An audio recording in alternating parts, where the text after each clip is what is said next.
Well, welcome everyone. Today is August 22nd. It's Tuesday, the day after the eclipse. And this is our 6 p.m. Pacific time meeting for NC 105 on macronutrients. So I'm really glad to be here with all of you. And I just would like to start with just saying gratitude for something to do with food or self-care. So who would just like to help us bring us together by saying what they're grateful for in terms of food and self-care? Who would like to start? You have to unmute yourself. I will. Great. Well, I'm just extremely thankful for all the knowledge that everything that I've learned so far in this class. Sometimes challenging, but I've applied, things that I've learned in my everyday life, and I've shared with friends and just people in general. So I'm very thankful for that. Wonderful. And Angie, what's your last name? Onate. Onate, great. Uh-huh. I appreciate that. And sure. Share next. Something you're grateful for, food, self-care, practice. I'll go. Okay. I started this class because I was really sick for about a year and a half, 2 years, and I just kept getting worse and worse. And so I've completely changed the way I've eaten, and I'm little by little I'm learning so much more about what I thought was healthy and what actually is healthy from the class. But I'm just grateful for having the means to be able to take a class like this and having the access to the information, where some people that have gone through the struggle that I've been through didn't have that opportunity. So I'm just, and I'm feeling better now. So it's like my gratitude is just off the charts. I'm actually exercising where before I could barely walk, and it's nuts. I'm just jazzing for Jesus. Life is good right now. That's great, Dana. Thank you so much. Yeah. Who else would like to share?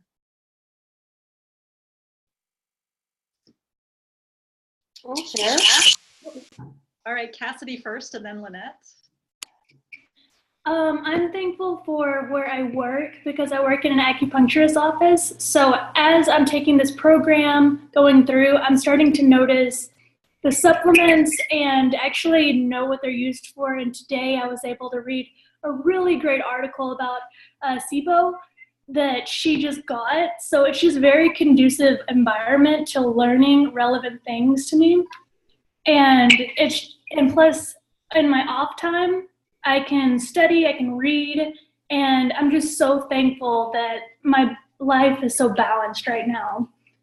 Yeah. Awesome. Thank you, Cassidy. And Lynette, I think you were going to share something. Yes, I'm grateful for all of the knowledge that we've been learning. I really enjoy this program and have had the pleasure of meeting like-minded people and starting to jump in on social media and trying to apply everything to myself. So I've been healthy, but I do deal with a little extra weight being menopausal. And so, in fact, this last assignment with Marge, I could relate a little bit, maybe not being tired, but just kind of why she might not have been sleeping. So, but anyway, no, I've been really enjoying everything that we learned. I think I made a really good choice in schools. And I know we have a long way to go still, but I'm starting to feel a little bit more confidence that, I'm going to someday have my own business and help others. Yes, terrific. Thank you. And who's next?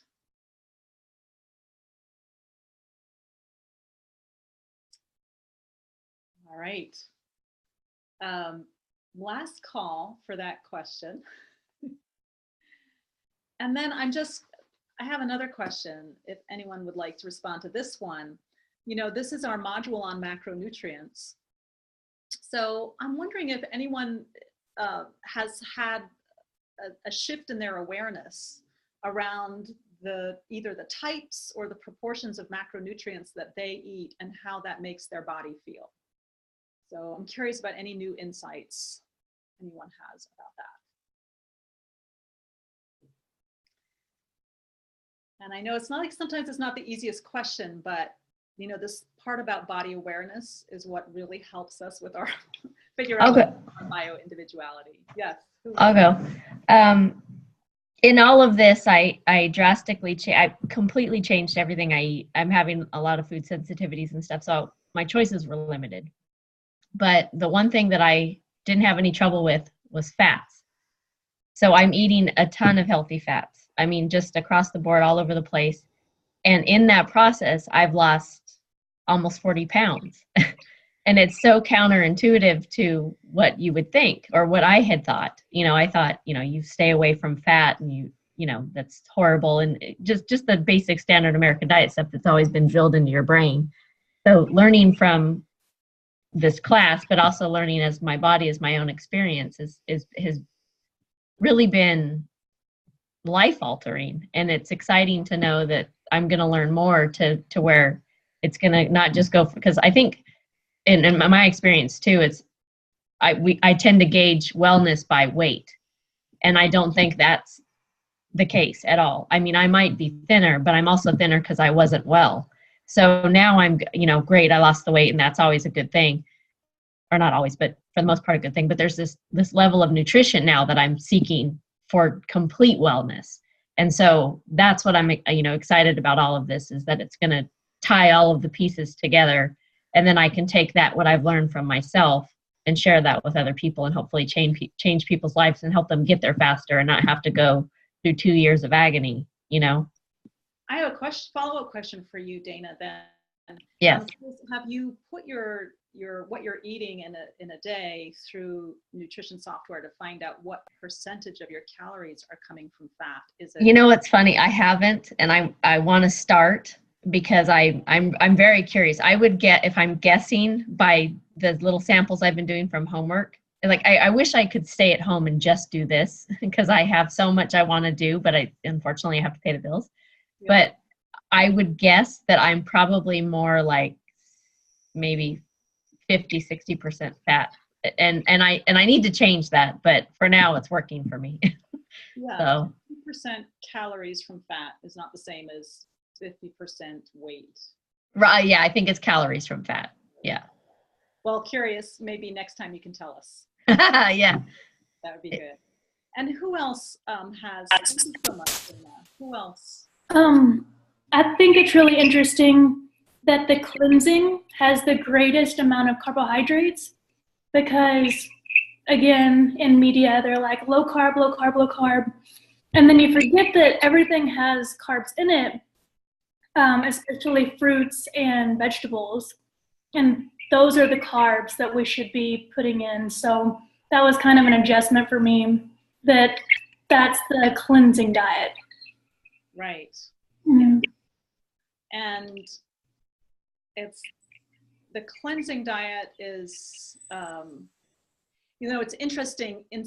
There's something about the word cleansing that just don't get yourself hooked on it, that the others are not clean. Right, yeah, you're right, yeah. Because you could have a clean eating time on building, balancing. I mean, they're all clean eating, right? You all get the benefits of having a clean diet. Yeah, cleansing, because the calories go down a little bit, and then a lot more vegetables with all those phytonutrients. Yeah. Awesome. Anyone else with a new insight or body awareness around macronutrients? I have. Oh, go ahead. That's okay. No, please go ahead. Okay. I've been trying to use, before I started doing this program, I was using my FitnessPal, where I was logging in calories and trying to keep my calories down to 1,200. And I can easily eat just 1,200 to 1,500 calories, but I'm afraid that if you eat all these extra calories, you're going to gain weight. But after this last assignment where some of the things I was reading was saying if your calories are too low, you're going to slow your metabolism. So I may have done that, and I would like to start putting my own plan together in NutriCalc now that I've done my assignments and see how it all works. And I think when we see how all this works on ourselves, then we'll be able to with confidence share that with our clients when we have them. So I think it's good that we're going through this experience for ourselves. Great. But I've always had low calorie and, like Cassidy said, low carb in mind. But now this has kind of changed my way of thinking, especially this chapter. Great. Thank you. I think, Angie, you were wanting to say something. Yeah. Well, I used to be crazy about carbs. And when you think about carbs, it's, bread, chips, tortillas, you name it. And it was really difficult for me to, give them up because I was always hungry for more carbs. And now I've included more fats. And I'm not as tired as I used to be. I have more energy, which is awesome. I wish everybody could do this, just to have that natural energy without, I'm going to go get a cup of coffee or a 5-hour energy or whatever those things are. But just in, adding more fats, it's definitely, help my energy level. And obviously the leafy vegetables, which are also carbs and everything else. So yeah, it's wonderful to have this knowledge. Great. Awesome. Thank you, Angie. Sure. You reduced your refined carbs. I did very much, actually. Yeah. I don't crave them anymore. I don't miss them, So which is probably one of the best things I've ever done. Yeah. And I actually started. I became more aware of carb intake when my doctor said I was pre-diabetic, and I was overweight for my size, 5'5", and I got worried because my dad has diabetes and he lost his leg, and I didn't want to go through that. So in 2012, I started learning about changing my eating habits, and well, I'm in this class, so it's it landed me in a good place. Great. Awesome. Thank you. Sounds like Thank you. Got more energy too. I do. Good. Thank you. I am curious, is there anyone who hasn't shared yet who would like to share something? This might be a little off topic, but since we're talking about carbs, it kind of rubbed me the wrong way the other day. My sister, she's pregnant and she has 2 more months to go. And she's actually in the hospital because she's been contracting like every 2 minutes and whatnot. She got gestational diabetes with the pregnancy. But the nutritionist over there, when they're giving her food, said she does need carbs. So they gave her French fries for dinner and pancakes. And I'm like, okay, I get the carbs, but why French fries? And then I'm sitting here thinking, okay, am I totally like wrong? This just doesn't seem right. But I mean, you don't want to, it's a hospital. I hate to be like, that's wrong, but it doesn't seem right. Face plant. Terrible. Like, you're totally right on, Jessica, that they're giving her refined carbs. They're giving her poor fats because those French fries have been fried in polyunsaturated fats, which we know has problems. So yes, they're giving her making the wrong suggestions, and you would be able to make much better suggestions. It's crazy to me. Many people with gestational diabetes with the Eating for Health model, and it works beautifully. So it's good to know. Yes. It's a scary thought. And I always feel like, okay, they're doctors, they know, but I'm sitting there and I'm just like, and her husband's texting me, they're giving her this, and what do you think? Like, I don't think that's right. No. It's insane. Whatever you can do to, gently. Yes. That would be great. Yeah. Good. Okay. Well, thank you. Can I make a comment to that? Yes. I've had family members in the hospital. My dad was pre-diabetic and he was in the hospital, and I went in to see him, and he had a diet soda. He had sugar-free Jell-O. He had just the most appalling things on his tray. And it's okay to bring food to people in the hospital. So, in your case, it's kind of dicey because you don't want the person to feel scared because they're in the hands of professionals, because you're saying, "Ooh, don't eat that." But on the other hand, it's okay for us to step in and bring food or question, why is this person being fed this? Because that does happen in hospitals. Yeah. So, Thank you. Thank you. Well, good. Anybody else who wants to share before we move on to our next topic? I would like to, can you hear me?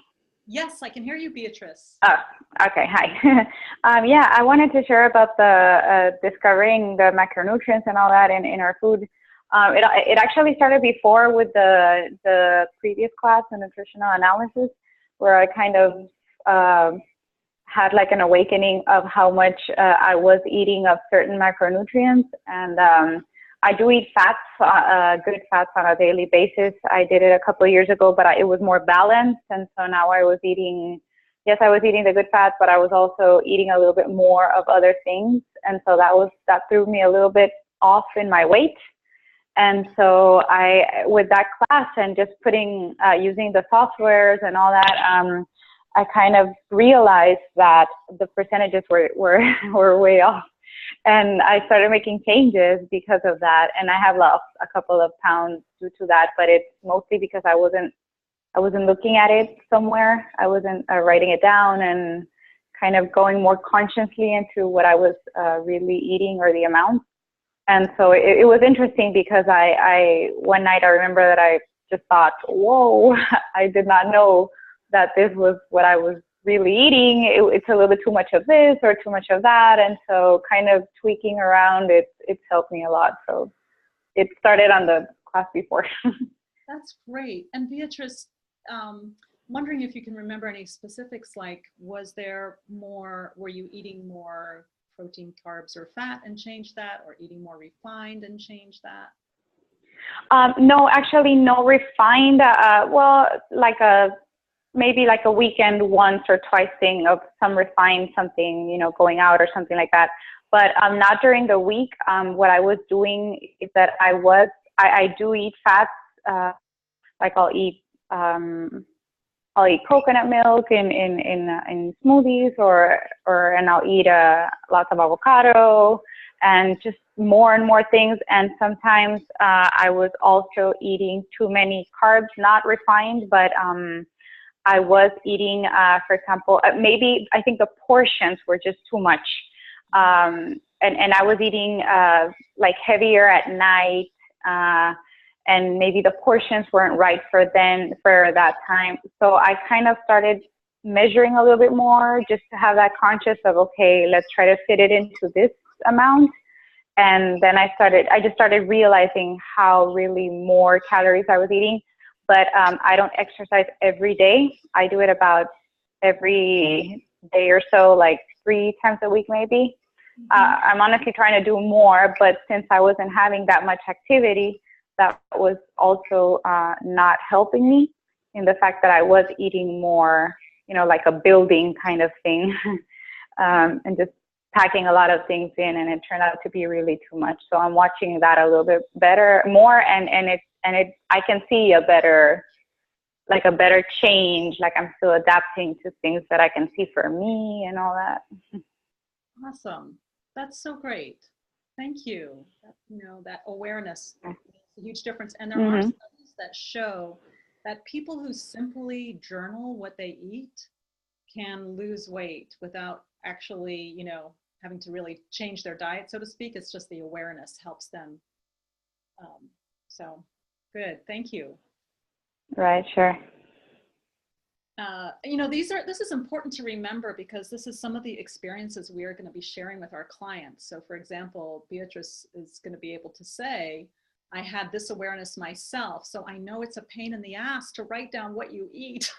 Maybe you won't say it like that, but but you'll be able to encourage your clients with real meaningful reasons that you have felt yourself to, motivate them to do that. So great. I'm so glad we had some time to talk about this.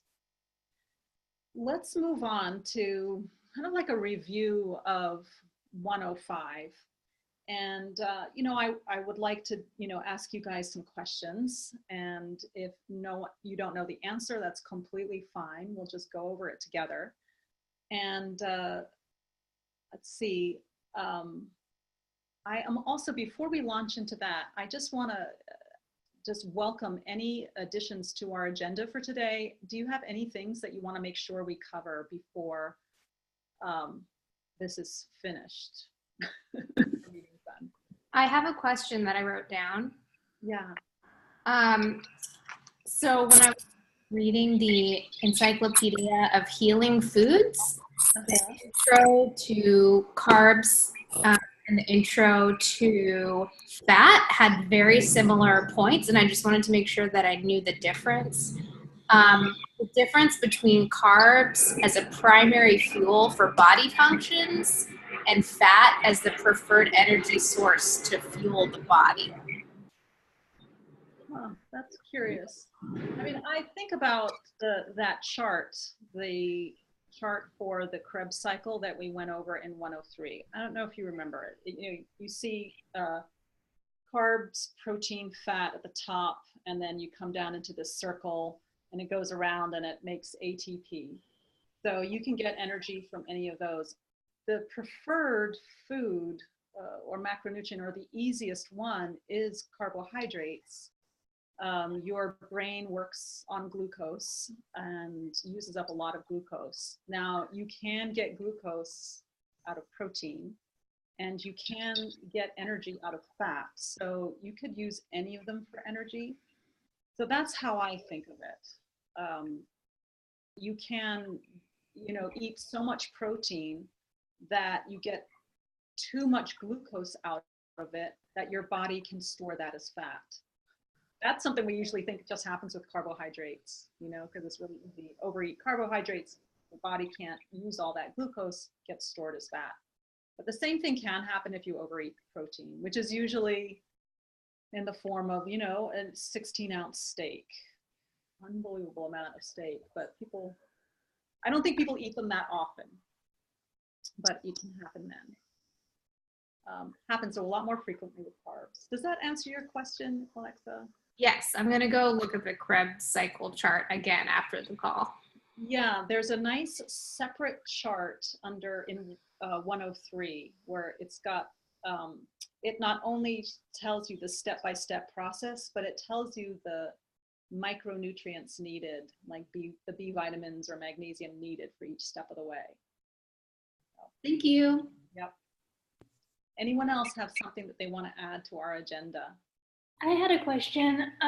So in the reading, I'm kind of unclear on, because there are good fats and there are bad fats.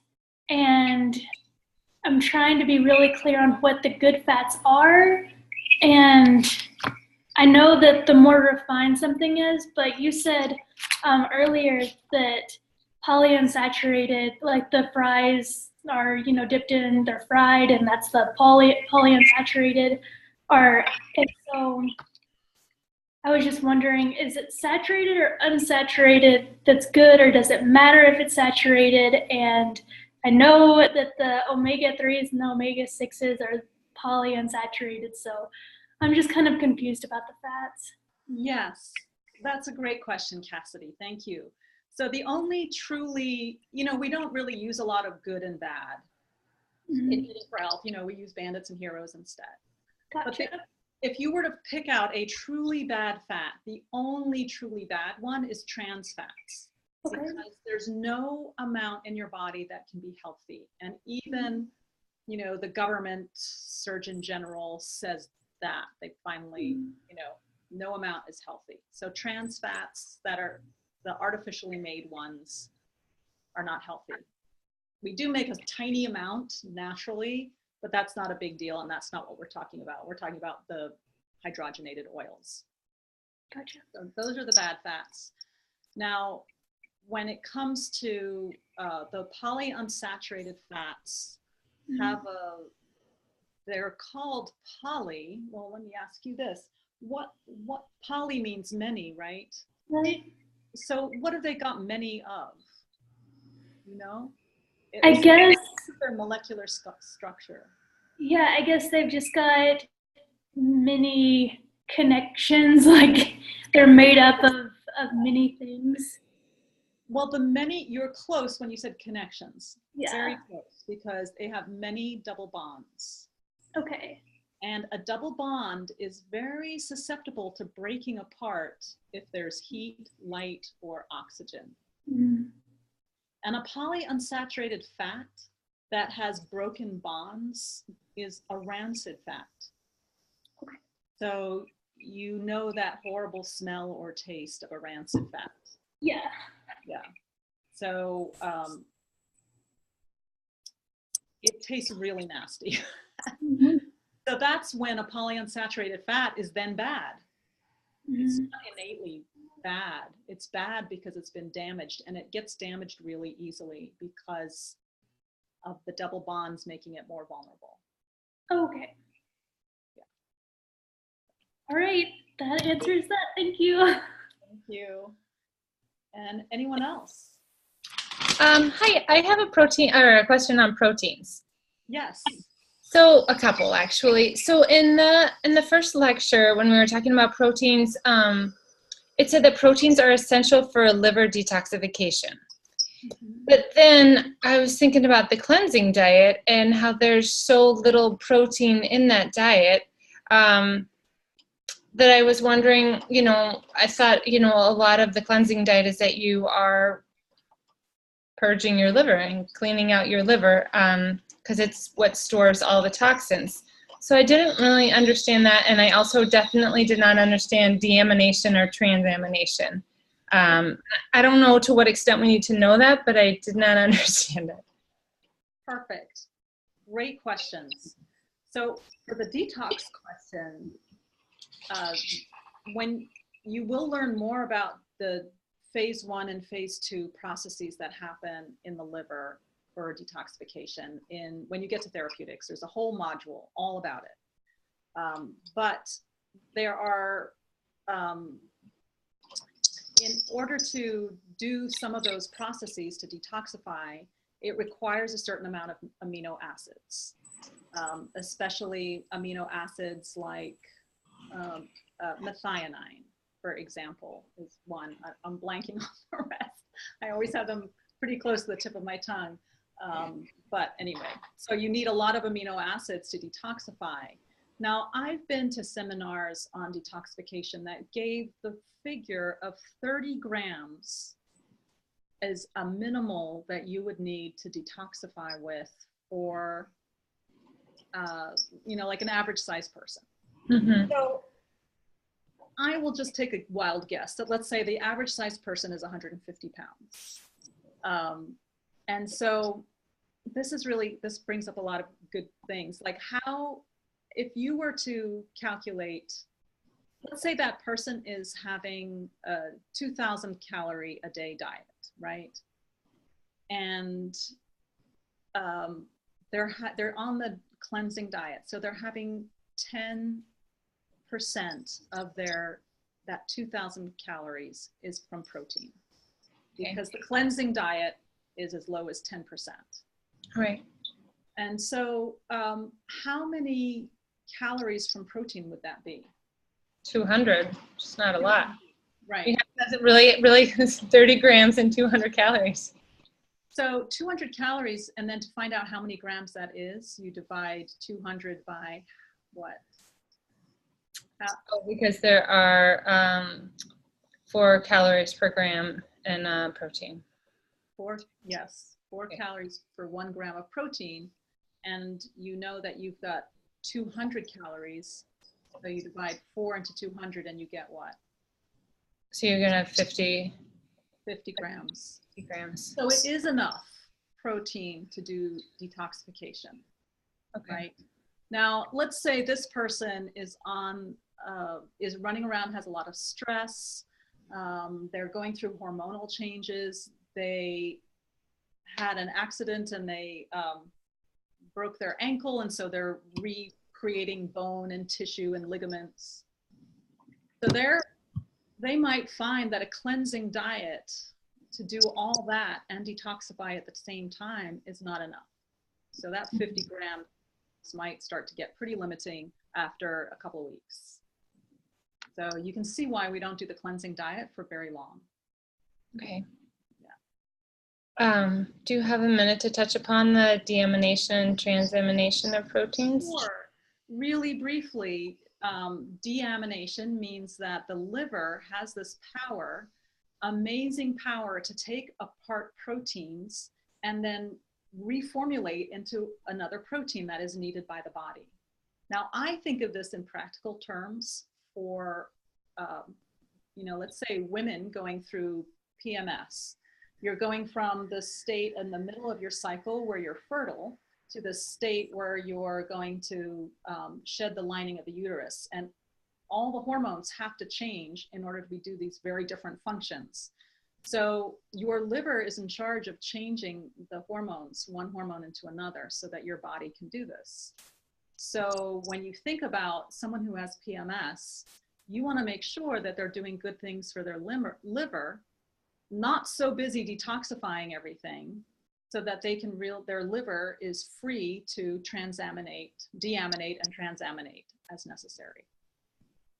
Okay. I have a question. That's how I think of it in a practical term. Yes.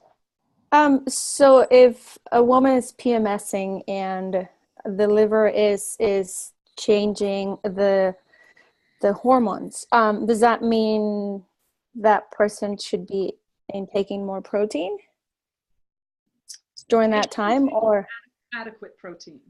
Yeah, they should be taking protein. Yeah. Wow, so, that's really cool. Yeah. Just maybe not drinking and taking in toxic substances. Or chocolate. If you want to take, alcohol, a few cappuccinos, and all these things that are really hard for PMS, they're hard on the liver, so they're hard for PMS. I mean, it's really well known that coffee, being hard on the liver, is also increases symptoms of PMS.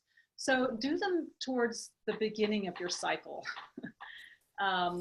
Probably like the ideal time would be day 7 of a menstrual cycle. If day 1 is your bleeding, first day of bleeding, then day 7, somewhere day 5, day 7 to day 18, 19, 20.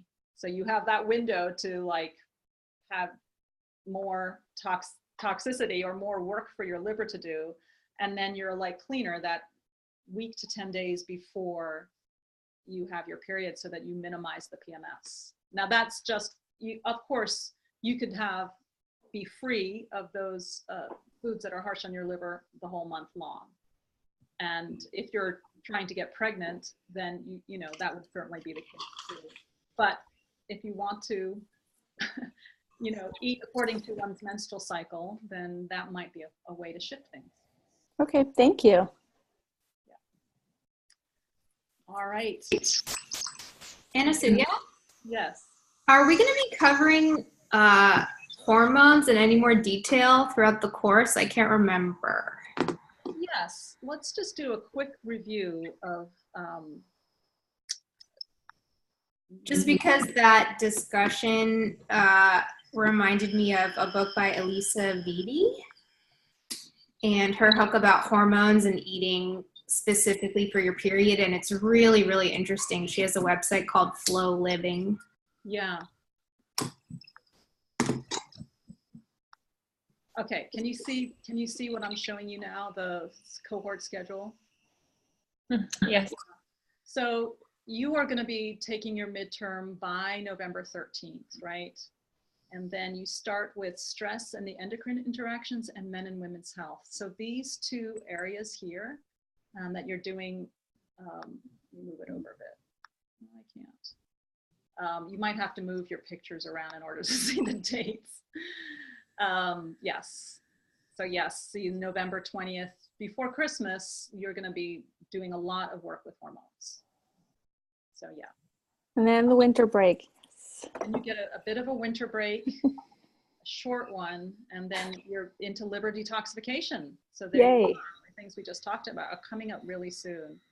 And then since we're here, gastrointestinal health, blood sugar regulation, weight management, presentation, clinical assessment, all of these things are coming up. It's going to be so interesting. Really great things. So mental health, you need amino acids from protein in order to make neurotransmitters that help with your neurotransmitter balance. And neurotransmitters are the molecules of emotion. So anyway, there's so much to talk about there, but we won't go there. I just want to point out that there is a big assignment that's going to be part of nutrition counseling. So in October, we start the nutrition counseling module. That is why I sent out that email about the cooking demos, because you don't want to be trying to do cooking demos while you're doing the nutrition counseling, getting your case presentations together, and studying for your midterm. So please take care of your cooking demo handouts before you get to 107. There's no due date for that. So it's easy to say, okay, whatever, and out of sight, out of mind, but please don't do that for your own sake. You'll be so happy you got it out of your way. And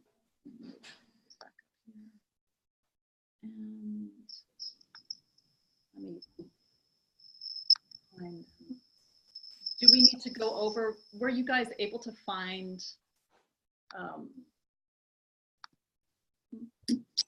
the information on the cooking demos in the dashboard? You were, or do you want? I haven't looked yet. Okay, so I'm going over to my tiles. I'll just show you where it is. So you have to go to the part of the dashboard that has the tiles and scroll all the way to the bottom.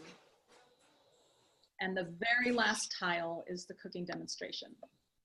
So Beatrice, you can't see this, but I want you to know, you want to go to the page with the tiles, the pictures of each module, and go to the very last tile. And then Okay. this is, it does show a sample handout. This is what's showing up here. Can't see it. Okay. Sorry. Okay. So this person did shiitake ginger mushroom soup, ingredients, directions, and then they did the history of that soup. They did the nutritional benefits of the different ingredients. And you can imagine if you're giving a cooking demo, you really want to encourage people to cook, and people get encouraged to cook in part if they know more about it, as well as they see the benefit of it and they see how easy you make it look. So you would do a cooking demo and hand this out. I love to see, you know, this isn't required, but I always love when I look at cookbooks when there's a couple lines that say why they like this recipe, how it worked in their lives or their families, or, you know, that kind of thing. Anything that makes it personal, because I believe a recipe is like a story, telling a story, and here you are the storyteller for this food. So that's the cooking demos. So let's see. So I was going to launch into review questions. So maybe there'll be some more questions coming up.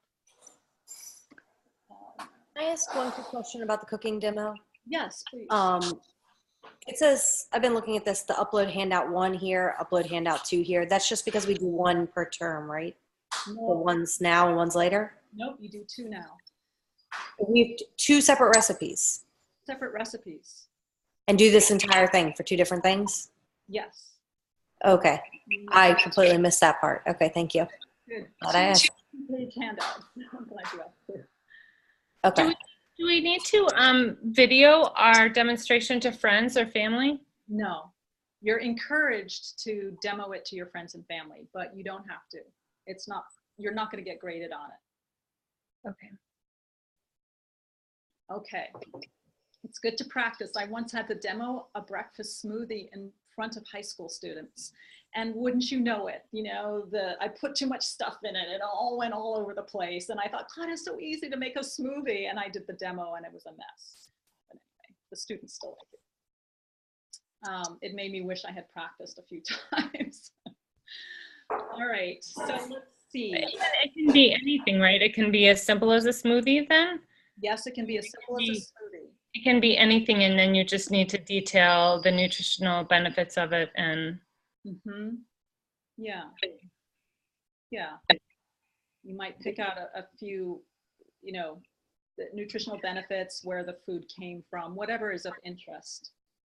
Okay. All right, let's see. So how about this? I want to go here. And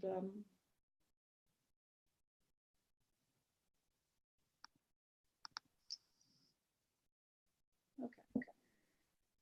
So do you see the way? Do you see the walnuts there? Okay. So I found it really interesting to compare the fat content of different foods. I love this image because it looks like a brain. And it's true that fat is, your brain is composed of 60% fat. So walnuts are particularly good for the brain. And then here's another image. Bacon is also high in fat, right? These are two foods that are high in fat. So generally we think of good fat and bad fat, right? This is the way we think of it. So it's really interesting to look at it a little bit more closely and compare. So here we go.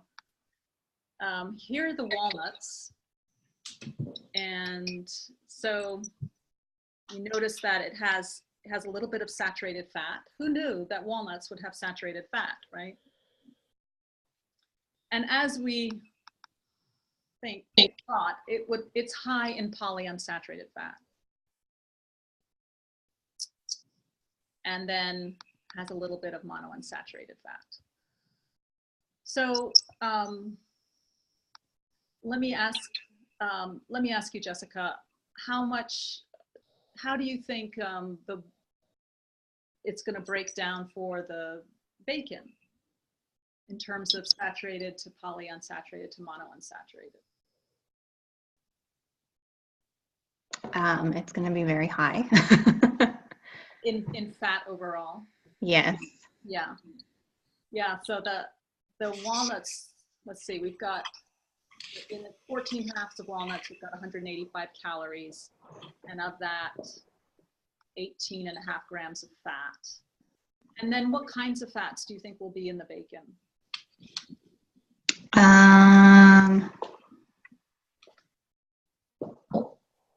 Saturated? I don't know, I'm guessing. We think of animal fats, especially something as fatty as bacon, it's going to be mostly saturated fat. So let's have a look.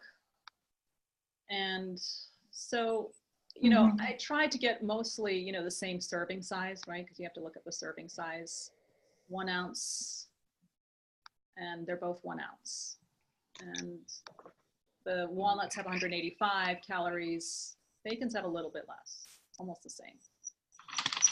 So the saturated fat in the bacon is 3.8 grams. And in the walnuts, certainly less, 1.7. But are you surprised at all that they're not that but different? I thought they'd be more different. I thought they would be more different too, right? So the monounsaturated fat this is a fat that we often think of as a good fat, right? These are all good fats, right? Because they don't have any trans fats in them. But the walnuts have 2.5 grams of mono, and bacon has 5.1. 5.1. I mean, this is why we go on about eating avocados and macadamia nuts, is because they're high in monounsaturated fat. But we never say, have bacon, it's high in monounsaturated fat. I was going to say. And maybe some other reasons why we don't suggest bacon, but just looking at the fat, it's really interesting now that we have this power to be able to know, have some facility with nutrition analysis to really look at that. Now, other things to look at is how much protein is in the bacon. We've got 10 grams here, and we've got 4 grams. Right? So a little bit more in the bacon. But then look at this. If the walnuts have almost 2 grams of fat, and how much fat do you think there'll be, Carla, in the bacon? Anasuya, do you mean fiber? I'm sorry. Thank you. Thank you, Susan. Carla, how much fiber do you think will be in the bacon? Wild guess. 0. 0, yes. 0 fiber. So another good reason. Check out the sodium. So there's a lot of salt. 647. And Cassidy, you might have noticed, but how much sodium was in the walnuts? I can't hear you. None. Not quite, but close. 1. Oh. 1 milligram. So you can see that that's a big difference. So, someone who really needs to restrict their salt intake should certainly avoid bacon. But, and there's other reasons why you might not want to eat bacon, of course, but just to look at that, I thought that was interesting. And then here's another one. So butter. Lauren, oh, it's great to see you. Hi, welcome. So Lauren, let me ask you a question. Did I catch you at an okay time, or would you like to pass for now? I know you Let's just give it a shot. Okay. So butter, take a wild guess. Do you think it would be highest in monounsaturated fat, polyunsaturated fat, or saturated fat? Saturated fat? Okay, let's see. All right, so we've got 1 tablespoon, 100 calories in 1 tablespoon, and you're absolutely right. So saturated fat had just over 7 grams. I think something we don't think about is that does have some monounsaturated fat. So almost no protein, no carbohydrates, no trans fats, and a little bit of omega-3 fats, but a lot more omega-6 fats. So that's interesting. Does that change very much when you turn it into ghee? Well, what ghee does is would remove this protein. Oh, so not really? Yeah, no, not really, because the protein is that stuff that floats to the top that you skim off. And then after the protein is gone, that butter doesn't need to be refrigerated. It'll keep, at least longer.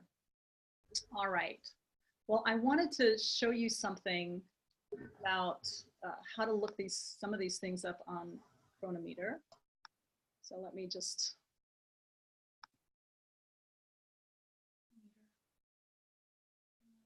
Anasuya, while you're doing that, can I ask you a question about the walnuts versus the bacon? Yes. So in terms of, their profiles not being that different, does your body still digest them and use them very differently? Like I have a gentleman that I know who's a chiropractor, and he did nutrition through his school, and he was saying that, an apple is like a Snickers bar, and I was horrified by that. And I'm not gonna argue with him, but I just, have my own opinion. But that's where I get confused. Where is, a fat, is a calorie, is an apple really a Snickers bar because your body is digesting the glucose in it like a sugar? And I'm like, it's got fiber, it's got, micronutrients, it's going to have a slower release of glucose. But like with the walnuts and the bacon, I mean, I would think the walnuts would be so much healthier. But then when you look at the profiles, is your body going to use them the same way? So the part of the question that's about, is a Snickers bar and an apple just like a Snickers bar? And, absolutely not, because there are way more nutrients that will help you metabolize the fructose that's in the apple and than what is in the Snickers bar. If someone is diabetic and they really can't handle carbohydrates, then maybe that's why someone would say that, because it's still a lot of carbohydrates. So if someone really, to them, carbohydrates are really hard to deal with, an apple could be a problematic food. There was something else I wanted to say. I think it was along the lines of, is a calorie kind of thing. So if you have 1,000 calories of healthy foods and foods that someone metabolizes really easily and foods that give people the nutrients they need to run their metabolism, is that the same as 1,000 calories of junk food that create problems for the body and make the body inflamed and in a state of disrepair? So I don't think a calorie is equal to a calorie. So that means, to me, I don't believe in the whole calories in, calories out is only one part of the equation. Right. And I think there's another question in there that I didn't answer. Is that true, Debbie, or is that it? It's just kind of relating it to the bacon and the walnut, but I mean, I think you've probably pretty much answered it. It comes with the bacons and the walnut. What I put that together for was, I did that myself one day because I thought, I have this idea that walnuts are this food and bacon is this blah food, right? Right. God and slug food, or, and is that really true? Let's just look at it from the point of view of nutrition analysis. And then that makes me think, well, for some people, maybe bacon could be useful. Like if that pregnant mother that was eating pancakes for breakfast was eating bacon for breakfast, that might have been a better choice for her, that kind of thing. So, and not to be afraid of the fats in bacon. There might be other reasons not to eat bacon, but not to be afraid of the fats in it. Okay. All right, so I'm thinking, let me see.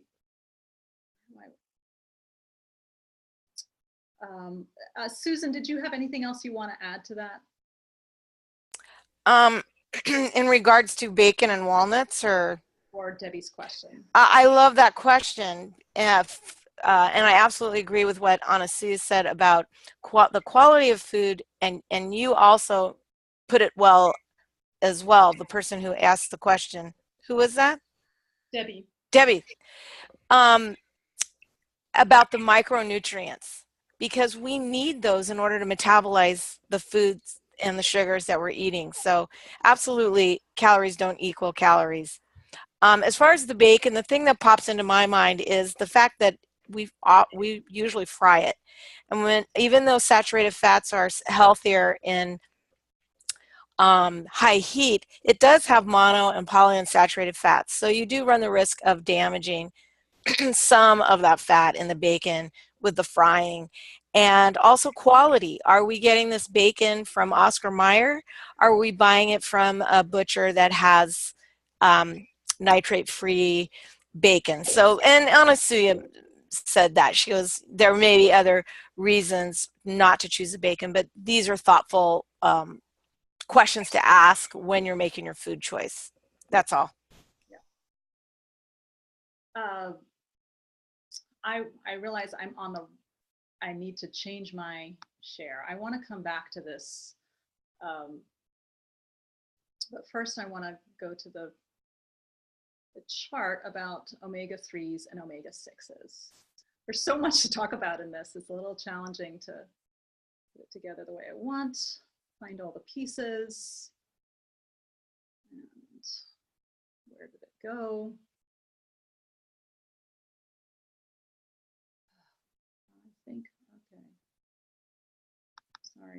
I think I have to go back here. One second, let's just.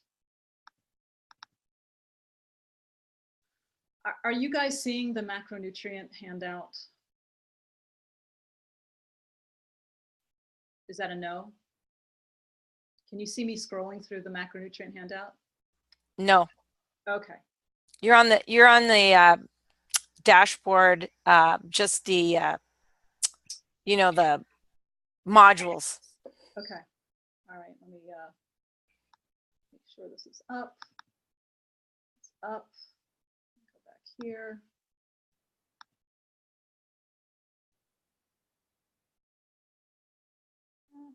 Lost you guys. All right. Hopefully I can find it.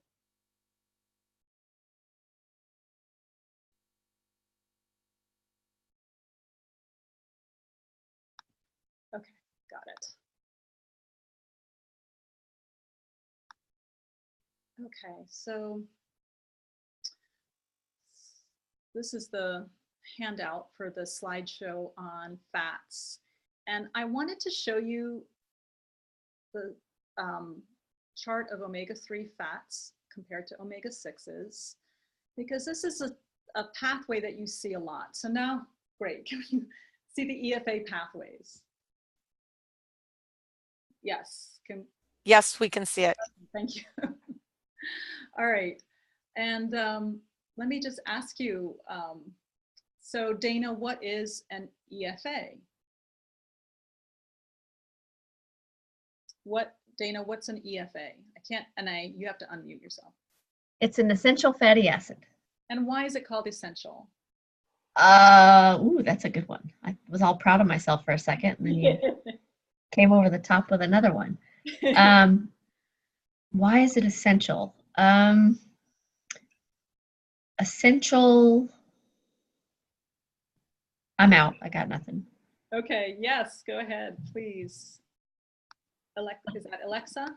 Yeah. Does it have all 9 essential amino acids that we can't make in the body? No, you're thinking along the right way. It's though. protein.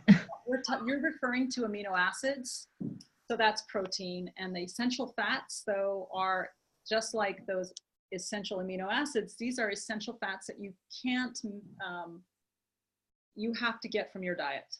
Ah, yes. Yeah, yeah, great. And Angie, what kinds of foods have omega-6s in them? I knew the answer for the last one. Oh, yes, I think, if I remember correctly, is cold fish, like from Alaska. No, omega-6. No. Yes, that was the other one. So it's like corn and almonds. Eggs. That's what I was thinking. Have some omega-6s, but you mostly think of the plants. Yeah, there's a lot more availability of omega-6 in the diet. And then Carla, where do you get omega-3s from? Oh, you have to unmute yourself. Can't you get them from like chia seeds? Yeah, and flaxseed. Yeah, maybe? yeah, great. Yeah, flax, chia, and a little further down in the pathway, you get them from the cold fish, and I think that's what you were thinking of, Angie. I was. Yeah, okay. And Lisa, oh great, you're here. Is it okay if I ask you a question? Sure. Great. Oh, and Elena's here too, great. So are these omega-6s and omega-3s, are these saturated fats? Are they monounsaturated fats, or are they polyunsaturated fats? No, these are polyunsaturated. Absolutely, you're absolutely right. All of these are polyunsaturated. Mm-hmm. And so do polyunsaturated fats have single or double bonds in their molecular structure? They have single bonds. They have No? double bonds. Double bonds. Double bonds, yeah. So that's why these are all more susceptible to heat, light, or air because of those double bonds. They break apart easily with heat, light, and air. And so you really don't want to cook with any of these. Mm-hmm. So Elena, I have a question for you. These little arrows, you know, what do they mean here? Do you know what that means? I'm gonna hazard a guess. Stages that they go through. Yeah. And what makes them change from one fat to another? Or I could say it another way. What catalyzes the change from one fat to another? Digestion. Enzymes. Or that. Yes, they're closely related, digestion and enzymes. So yeah, so enzymes. So you need an enzyme to change alpha linolenic acid to stearidonic acid. And you need another enzyme to change it to icosapentaenoic acid, and then icosapentaenoic acid, and docosahexaenoic acid. So these are all enzymes, and they are dependent on what nutrients? I'm wondering, Beatrice, do you by any chance remember from the lecture what nutrients are cofactors for these enzymes? Just to be sure that you're asking, we're still talking about the fats, right? Oh yes, the enzymes. Yeah, I'm sorry, you can't see the chart that we're looking at. So no, that's okay. Yeah, there are nutritional cofactors needed, vitamins and minerals needed to make those enzymes work, so that you can. Do you remember from the lecture what those are? For making the enzymes, or for breaking the fats. So there, no, not. Am I confused? Yeah. So, all right. So a cofactor makes an enzyme able to do its job. So an enzyme is just going to sit there and not really be able to do its job properly unless those vitamin or mineral cofactors are there. So wow. Is anybody else remember? It's kind of a small detail. It was in the lecture, but I can't remember. Is it vitamin B6 and vitamin D and another vitamin B possibly? Yeah, B6. The B6, B12, and vitamin D? Just B6 and zinc is what zinc. Dr. Bowman mentioned. So these are very important to have in the diet in order to get from one end of this pathway to another. Now, this one at the end, DHA, is super important to pregnant women and nursing women. It's important to all of us. But when you're working with a pregnant client or a nursing mom, you want to make sure that they have enough DHA, because this is a fat that really supports the brain. And you can just imagine when a fetus is developing inside the womb that it's using up a lot of DHA in order to grow a brain. It has to grow a whole brain. So it's going to inhale all the mom's DHA. And so, and then naturally in breast milk, DHA is there because the brain is continually growing once the baby is born. So if a mom, in biology, everything goes to the kids, right? If there's DHA in the mom and the baby needs it, it goes to baby. So if the mom gets deficient in DHA, it might contribute to postpartum depression. So you want to make sure that there's enough DHA. And even years after having babies, you might check to make sure that you have the foods in order to make DHA to replenish oneself. So how many steps do you have to go through in order to get all the way from alpha linolenic acid to docosahexaenoic acid? Cassidy, how many steps does it take? Looks like 4. 4 steps, right? Mm. And since we know that if you eat flax seeds, you're getting a lovely amount of alpha-linolenic acid. But if someone is deficient in B6 or zinc, they might not then be able to go ahead and make that DHA. So that's why people often will take fish oil, because fish oil already has these 2 fats in it.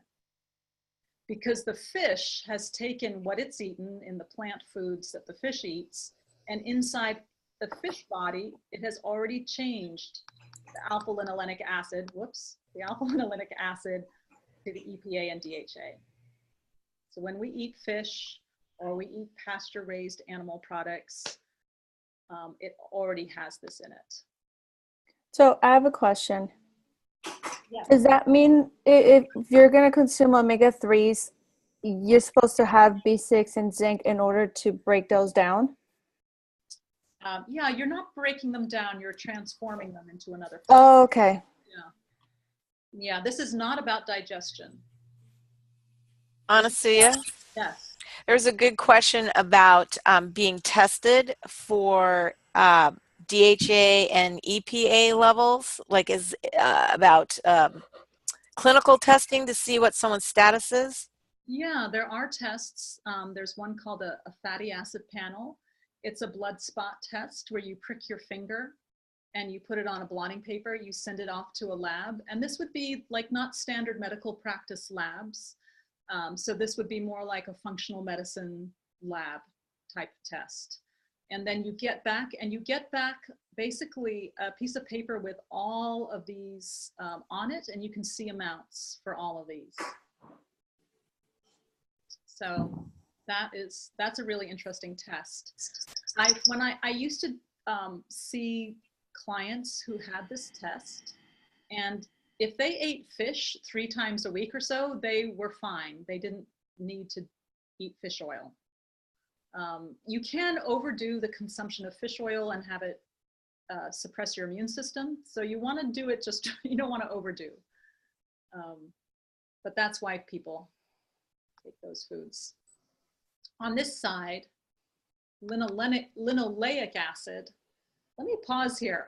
Isn't it crazy that these words are so similar? Linoleic acid and then alpha-linolenic acid. They're so similar. So this used to drive me crazy. I used to get them all confused. I would see the word linoleic acid and go, oh, is that the omega-3 one? Is that the omega-6 one? Which one is it? And I was like a year or 2 after I graduated, I had my certificate and it was still driving me crazy. I couldn't tell the difference. So I was like, what am I gonna do? How am I gonna remember it?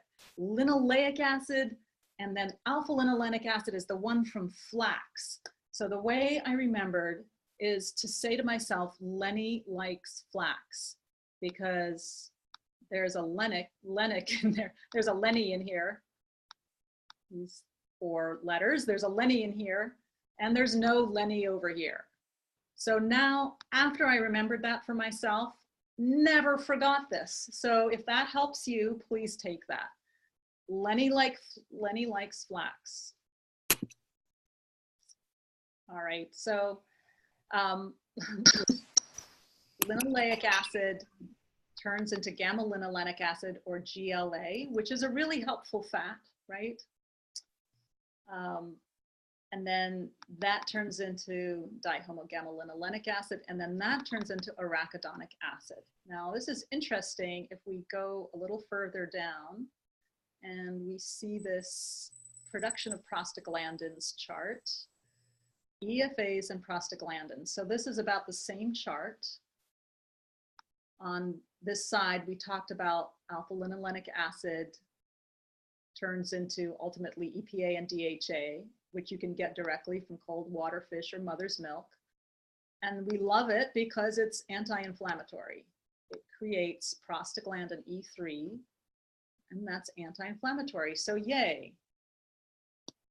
This is interesting. Over here on omega-6s, it turns into gamma-linolenic acid, which is in mother's milk, but other than that, it's in tiny amounts in evening primrose, forage seed spirulina, very small. And And then the next step, that's great because that's anti-inflammatory, right? We're happy with that. Now, it can also turn into arachidonic acid. Now, arachidonic acid has some benefits, but also it is pro-inflammatory. So if you eat too much, you can create arachidonic acid. And it's usually from the meats, dairies, and eggs from feedlot animals. So for example, when you feed a lot of corn, which is high in omega-6, you'll end up with animal products higher in arachidonic acid. So arachidonic acid is not bad, but you want to have it in balance. If it's out of balance, it's pro-inflammatory. Now, if you overeat corn, nuts, seeds, legumes yourself, you might push this pathway and create more inflammation. So we might think, okay, almonds are great. Let's have almonds as a snack. Let's bake with almond flour. Let's eat almond butter. You see how you can really do it up with almonds, and then without realizing it, you're boosting your omega-6 oils. All good food, right? And I think it was Beatrice who said she was just having too much of a good thing. And this is another way you can have too much of a good thing. So let me pause here. Susan, can you just check if there's any questions coming through? Yeah.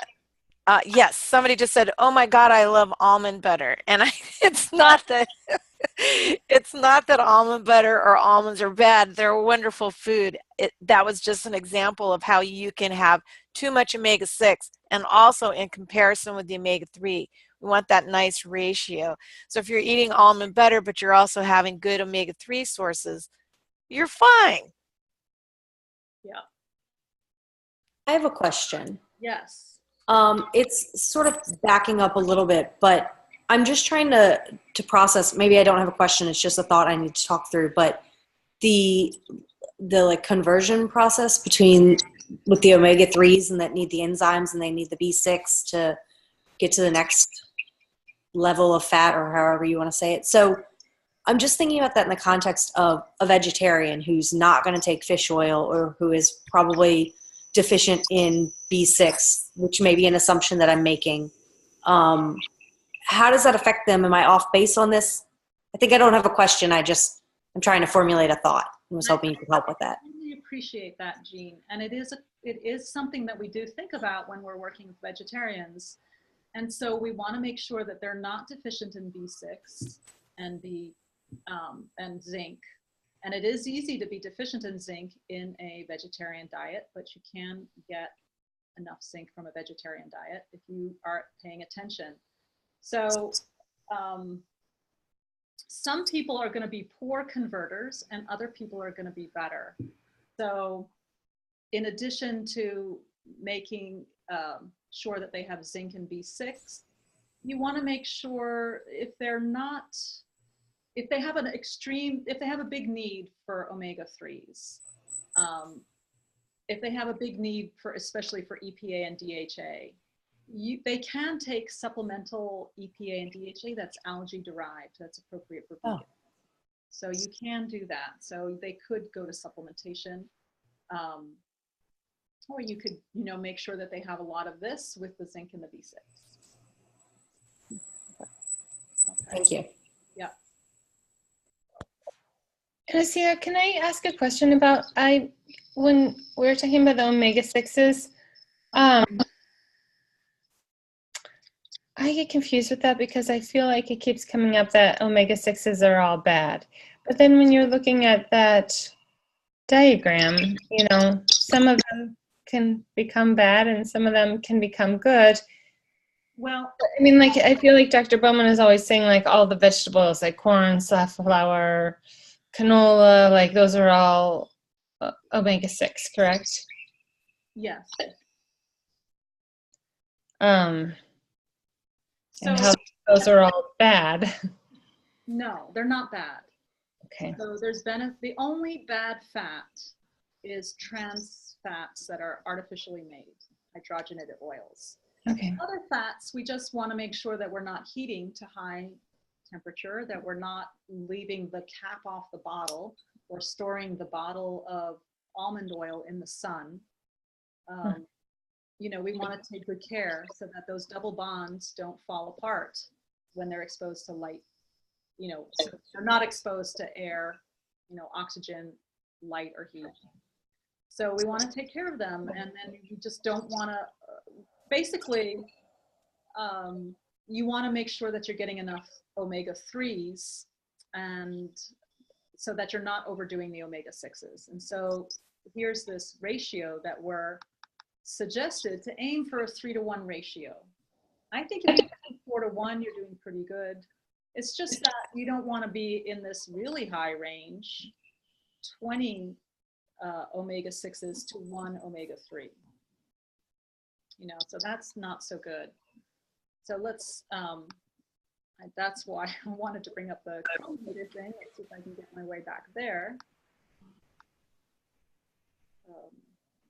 So then do you run into issues with people just eating too much fat because they're not cutting back on certain fat, and then they're trying to add in all these healthy omega-3s, so then they're just, you know, eating too much fat? Does that make sense, Dawn? Let me just answer your question. Stop looking at my, trying to share my screen. I don't find that people just overdo fats, like just have a ton of almonds and then say, oh, I've got to now have tons of flax seeds to balance that out. I just think we just have to, when we're looking through a diet record, we're thinking, where are the sources of omega-3s, and want to make sure that they're in there. So that's why I'm looking around for my chronometer. Let me just see if I can get there. It's so funny how it's like you have it. Oh, there. I know, I'm almost there. And where did it go? All right, well, I'll just have to. All right, are you seeing chronometer load up? Yes, good. Yes. All right, there we are. So I put in like a possible day of eating. Walnuts and banana for breakfast, simple salad with lettuce, chicken breast, tomato, and a little bit of olive oil and lemon juice. For lunch, snack of almond butter and an apple, and then a dinner of quinoa with flax seeds and pinto beans and broccoli, like a pretty reasonable day of eating. So I'm scrolling down to the fat section, and you can see what the ratio of omega-3 to omega-6 is here. Whoop. So omega-3 is 5.4 grams, and omega-6 is 21.8. So that's maybe about a 4.5 to 1 ratio. That's not too bad. You know, if we were to change this chicken breast into salmon, it might boost it up. But let's see what happens. Let's say this person ate really well all day, and then they had a really bad time getting home, was horrible traffic, and they decided to have Lay's potato chips on the way home, and they, whoops, they started to eat that. Okay. And then, you know, those sort of medium-sized bags are about 6 ounces. Yeah, 6 ounces. So 6 ounces of potato chips. It's pretty easy to eat 6 ounces of potato chips. They'll say 1 ounce is a serving, but you know, my goodness, most people don't stop there. So then this is where you can see what happens to the ratio. You add that bag of potato chips in, and now you're at more the ratio of 10 to 1. So you eat great all day, and then you blow it on that bag of potato chips, and that messes up your omega-6 to omega-3 ratio. Do you see how that happens pretty easily? Yeah. All right, so then the other thing I wanted to show you was we don't know in this omega-3, this is chronometer, and it's a little different in NutriCalc, but you can find the same information in NutriCalc. You can see where your omega-3s are coming from here. And you can see where your omega-6s are coming from. Number one on the omega-6 was those potato chips. It's ARN. When I want to find out EPA, DHA, and some of the other fats, I go to nutritiondata.self.com. And so let's look under salmon.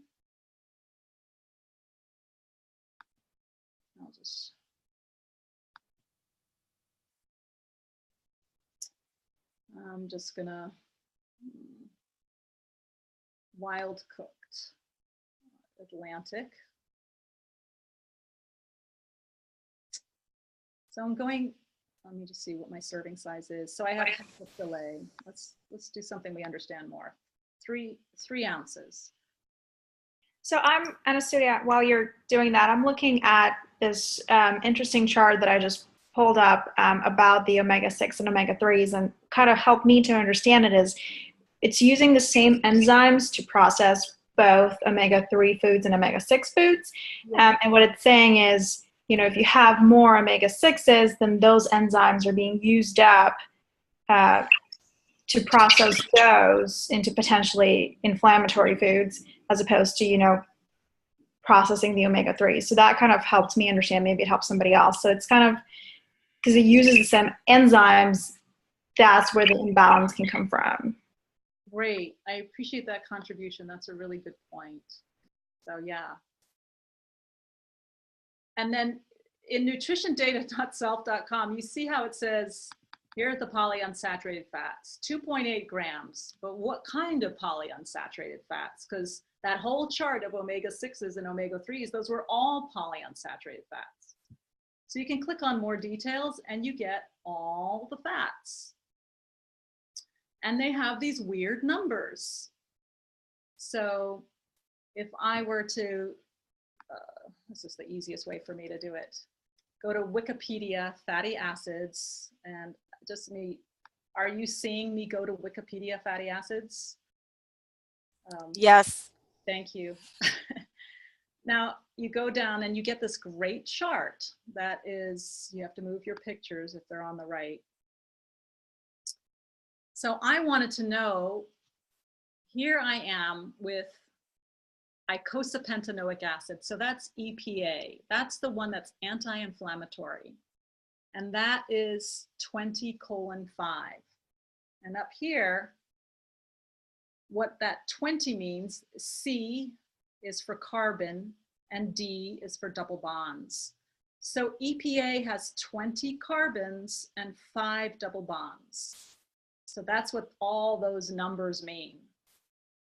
The other one we're interested in is DHA, because in the future you might want to write a report about all the foods that have DHA and create a meal plan that's high in DHA for your pregnant client.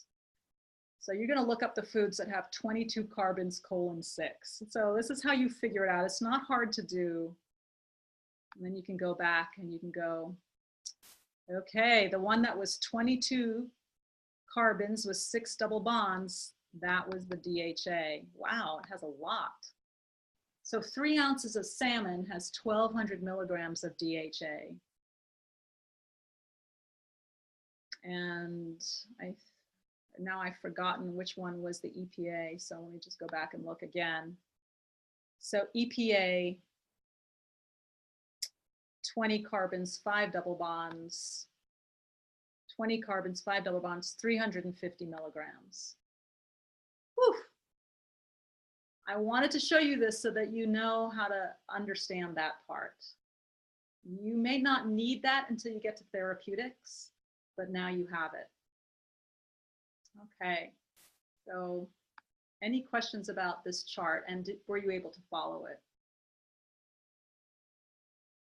I just had a quick question. I thought Susan recommended a book before, and I was just wondering what if it was The Truth About Fats. I couldn't remember the name of the book she had recommended in previous lecture. I think it might have been the Mary Enid book, and I'm trying to remember what the title is now. While you're remembering that, Know Your Fats. Know Your Fats. That's a good one. There's another one that I absolutely love that I listen to as an audiobook because it's hard to find the time to read more, but I loved it. It was called The Big Fat Surprise. So if you want to understand the history of science behind this weird thing that we have now, where we have this belief in good and bad fats, and now we're finding out that that's not really true, then that explains the whole science story behind it. It's a really interesting book. That's The Big Fat Surprise. All right. Well, we're just about up to our half hour. Any last questions or comments?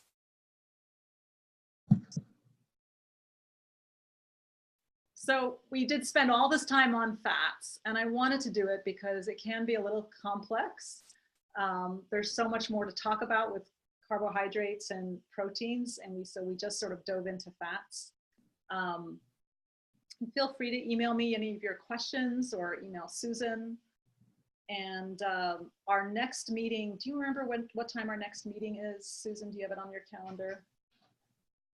We did set it. We have you have to unmute. Okay, go ahead. Oh, I don't have my calendar in front of me. I'm sorry. I don't have it at my fingertips. Okay. All right. Well, it's coming up. It's in mid-September, and we did put it on the calendar. Oh, we can go just and see. So calendar, August, September. Oh, I could have sworn I put it in there. So that's weird. It's not showing up. Okay, well, I will put in the new ones. It's somewhere in, I think it's in this week. All right, I'll put that in soon. Any questions before we finish? I have a quick question about our homework. I see that the Discuss Bart and Marge is like another assignment where we just discuss our experience in, making the meal plans and so forth. But what about replying to other people's posts?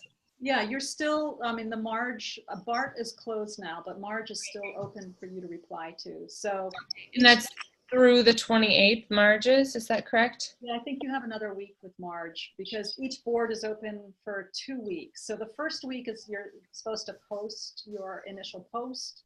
Okay. Second week you do your respond to your other your 2 substantive posts. Anasuya, is that for Bart and Marge? I didn't see that they had to respond. They just okay. Doing the post about both of them. Okay. Well, no, it does say Bart and Marge discuss after you. Oh, that one. Yeah, the final one. Yes. Sorry. Okay. Are you saying that the other ones, they didn't have to do it? Right. It was kind of ambiguous. I wasn't sure. That's why I'm kind of asking. I did for Bart, but then it didn't look like a lot of other people did. So I didn't know if I did it in the wrong spot or if I wasn't supposed to do it. You're absolutely right. You don't have to do it. Oh, okay, good. It deviated from the pattern, threw me off. So, okay, no, that's right. So we're not supposed to comment on Bart, is that? You certainly can comment. Oh, okay. I don't think there's anything wrong with it, but it didn't look like it was a requirement. Okay, so then is there one just for, or for both of them that's due next Monday? Yeah, so. Okay. Yeah.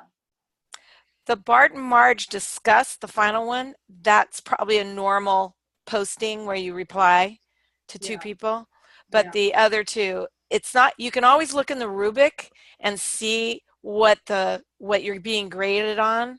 And then you'll see if you need to, if part of that is being responded, making responses. Okay, thank you. Well, thank you all so much. I really appreciate your diligence and showing up and staying present through this discussion, and all your contributions are really appreciated. was really fun to hang out with you and hear all your thoughts. So thank you so much. And Thank you. Thank you. Bye, everybody. Thank you. Thank you, everyone. Bye. Thank you. Bye.